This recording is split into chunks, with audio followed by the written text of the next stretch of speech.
that is, take the logical extension of what you're saying. You're saying on offense, they need to realign the number of shots. Now, I agree it's better if Durant shoots more because he's the best player. But that's not the point. They can do just fine on offense like they're doing. In other words, the most efficient offense ever. I don't think the issue is if you look at that. You know what they need to do? Be even better on offense because Durant should shoot more. No. The least efficient defense ever needs to get better. Ever. Stephen A., they gave up 147 points to the Cavs. And then a couple nights later, $125 to the Cavs at home, right? And it's the same thing with the Hawks. It's every team scoring over 125 I love how you points. They're awful. But as somebody, Max, John Chaney just passed away on Friday. God rest his soul. I covered him. Larry Brown, 76ers Hall of Famer. I covered him. I'm talking about learning basketball from these folks. Understanding that we get how awful the defense of the Brooklyn Nets is. But again, the operative word here is worried. When we talk about being worried, we're looking ahead.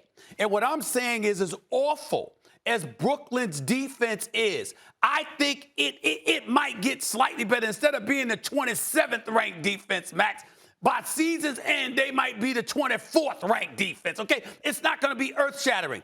But if you have a trend where your most efficient offensive superstar is playing a secondary role, I believe that is what ultimately will come back and bite you even more than being what I'm assuming will be the 24th or 25th ranked defense, because their offense is so prolific. I think they can outscore a lot of people. But when it gets tight and you don't know, here you go.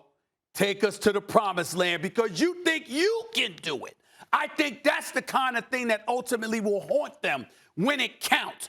Basketball at times against elite teams going against one another are about moments. And moments you got to know who to give it to. That would be fine if two things were true which are not true.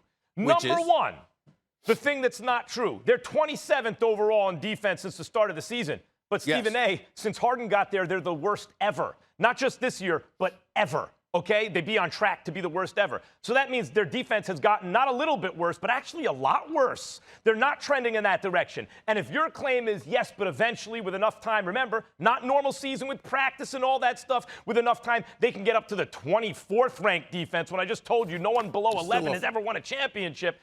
What I'm telling you is even at 24 as great as the offense is, there ain't going to – what I'm saying is there's not going to be a lot of close games against top teams at this rate. They're having close games against the worst teams in the East. They're having close games. So what are you implying? Are you implying that when they go to the playoffs, they're going to get blown out? Are you implying that when they get to the playoffs, their games are not going to be close? Yeah, that's right. What I'm saying is they're going to lose badly if they don't. Nobody's blowing them out. If they don't make a move for a defensive player, especially a guy who can get them defensive rebounds, they will not go far in the playoffs. They need to make a move by the deadline. Thanks for watching ESPN on YouTube. For live streaming sports and premium content, subscribe to ESPN+.